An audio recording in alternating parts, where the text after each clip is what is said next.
किसका नाम है? अब अच्छा हाँ लिखिएगा। क्या बोले थे? In the ratio m is to n, in the ratio m is to n, internally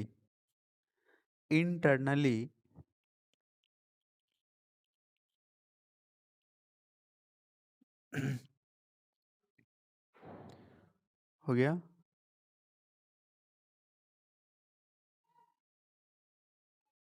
if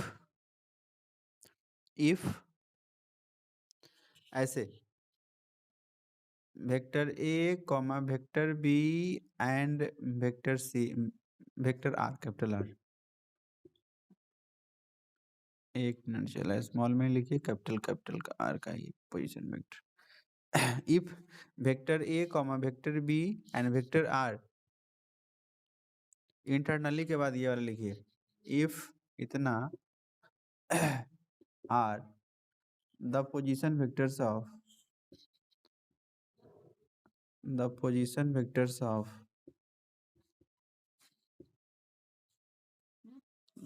उल्टा लिखना है, पता नहीं है।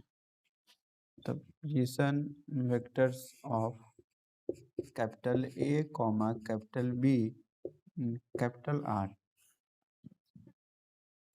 then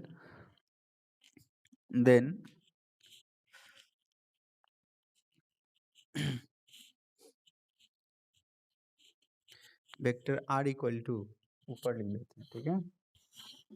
then vector are equal to, ध्यान दीजिएगा, ये पी मान लिए हैं, पी माने कि ये माने है, अपना ध्यान दीजिएगा।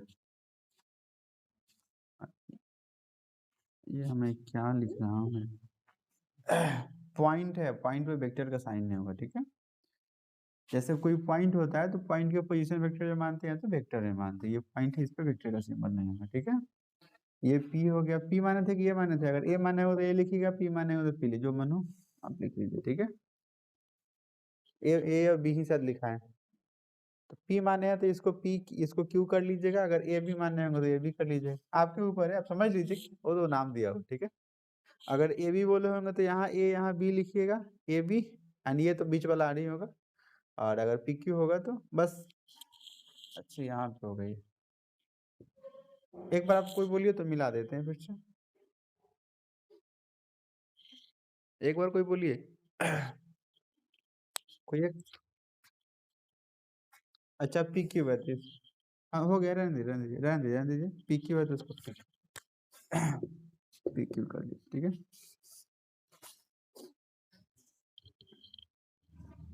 तो इसको पी कर लीजिए, इसको क्यू कर लीजिए, और इंटरनली मान लीजिए कि m अनुपात n में ये कोई पॉइंट आ रहा है जो इस लाइन को डिवाइड करती है, तो इसके पोजीशन वेक्टर p के पोजीशन वेक्टर को वेक्टर a माने हैं, q के पोजीशन वेक्टर को वेक्टर b माने हैं, और कैपिटल R के पोजीशन वेक्टर को वेक्टर r माने। तो ये जो डिवाइड करने वाला पॉइंट है वेक्टर r, इसका पोजीशन वेक्टर निकालने का फॉर्मूला होता है m इंटू वेक्टर b, ऐसे इधर वाले से इधर वाले में गुना, और इधर वाले से इधर वाले में गुना, n इंटू वेक्टर a, और बाई में दोनों जो रेशियो था उसका सम होता।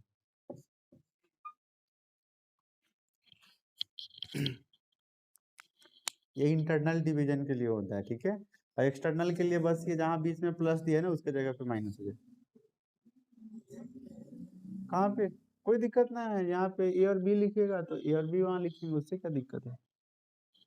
ए B P Q C D जो मन हो वो दो मान लीजिए।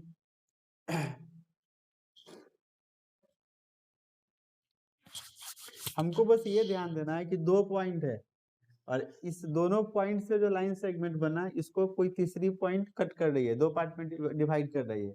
अब ये पार्ट हमको पता नहीं है कि दोनों बराबर है कि कैसा है, ये हो सकता है कि इतना यहाँ से यहाँ तक 4 है तो यहाँ तक 3 है, यहाँ 10 है यहाँ तक 15 है, ठीक है। ये हमको पता नहीं है कि ये कितना कितना है, वही मान दिए, लेकिन कुछ ना कुछ तो मान होगा, तो यहाँ से यहाँ तक के वैल्यू को m मान दिए, इस वैल्यू को n मान दिए, ठीक है। यहाँ से यहाँ तक m, यहाँ तक n, तो वही जो इसका और इसका रेशियो हो गया, यानी कि अगर हम आपसे पूछे कि पी आर बटा आर क्यू कितना होगा तो m बटा n के बराबर होगा, ठीक है। पी आर बटा आर क्यू कितना के बराबर होगा, m बटा n के बराबर होगा। मतलब यहाँ से यहाँ तक के मान को m माने हैं और यहाँ से यहाँ तक के मान को n माने हैं, ठीक है। तो हम लोग इस पॉइंट का अगर पोजीशन वेक्टर निकाले तो उस निकालने के लिए इस फॉर्मूला को यूज करेंगे, ठीक है। ये इंटरनल डिवीजन के लिए हो गया। और दूसरा एक्सटर्नल डिवीजन कर लीजिए, बीच में प्लस की जगह पे माइनस कर लीजिए, ठीक है।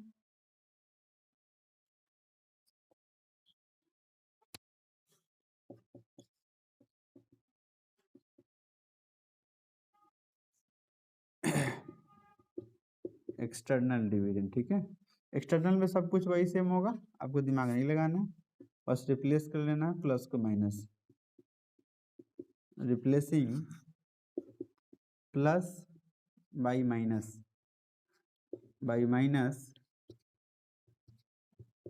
in the formula of internal division,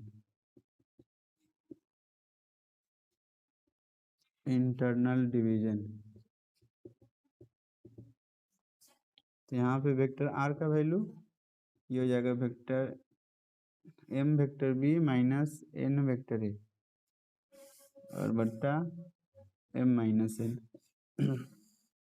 m minus n।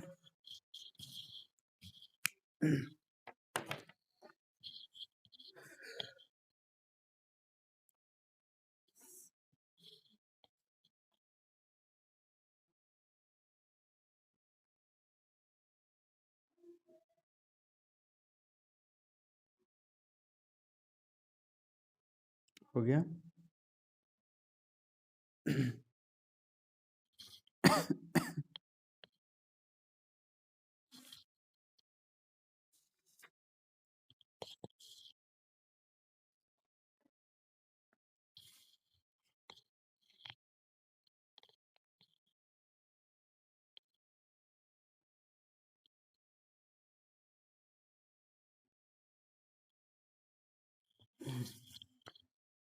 देखिए इसी में दो केस हो गया, जैसे हमको पता नहीं था कि कितना कितना कट किया तो m/n माने, इसी में एक होता है मिड पॉइंट फार्मूला, जो कोऑर्डिनेट ज्योमेट्री 11th में पढ़े थे ना सेक्शन में, इंटरनल डिवीजन, एक्सटर्नल डिवीजन और मिड पॉइंट फार्मूला, वही चीज यहाँ भी है, ठीक है। मिड पॉइंट फार्मूला बस यहाँ वेक्टर के फॉर्म में हो जाएगा, ठीक है। If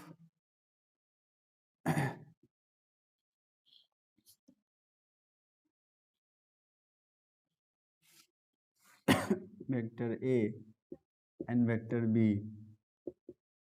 are the position vector of point a and point b and capital R be the midpoint of line segment AB whose position vector is vector small r, then इस तरह से ये हो गया A, इसका पोजीशन वेक्टर हम F vector A मान दिए, ये हो गया B, इसका पोजीशन वेक्टर हम लोग B मान। और मिड पॉइंट कहने का मतलब क्या है, ये बीच वाला हमको कंफर्म पता है कि ये मिड पॉइंट फार्मूला, हाँ तो ये r है, ये r के पोजीशन वेक्टर को स्मॉल r मान। देखिए पीछे वाले में क्लियर नहीं था कि ये कितना बराबर बराबर है, लेकिन मिड पॉइंट में क्या होता है, ये दोनों का ये मिड पॉइंट है, मतलब यहाँ से इतना और इतना दोनों बराबर है, ठीक है। मिड पॉइंट कहने का मतलब इतना और इतना दोनों पार्ट बराबर। इसका पोजीशन वेक्टर निकालने का फॉर्मूला, जैसे मिड पॉइंट कैसे निकाल देते याद है, दोनों एक्स कोऑर्डिनेट का x1 जो x2/2, y1 जो y2/2, तो वैसे ही दोनों वेक्टर को जोड़कर 2 से भाग कर देना है, vector a plus vector b और y में 2।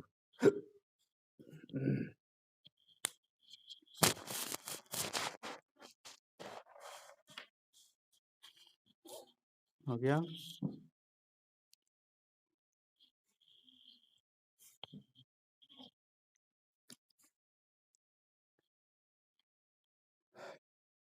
ग्रुप में ज्वाइन करने के लिए कौन कह रहा था, आशीष था क्या?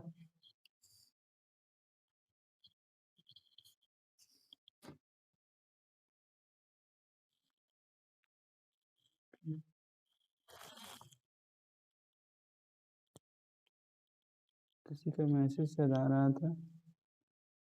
अच्छा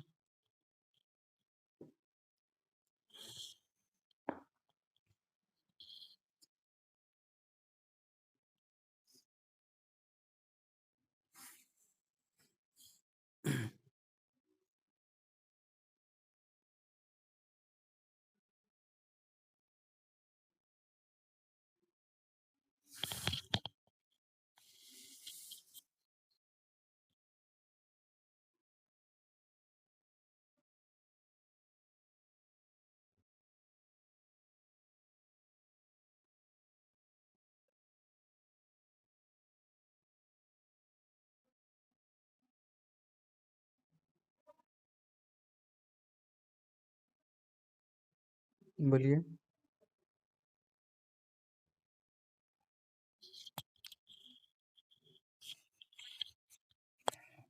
क्या चीज़ का?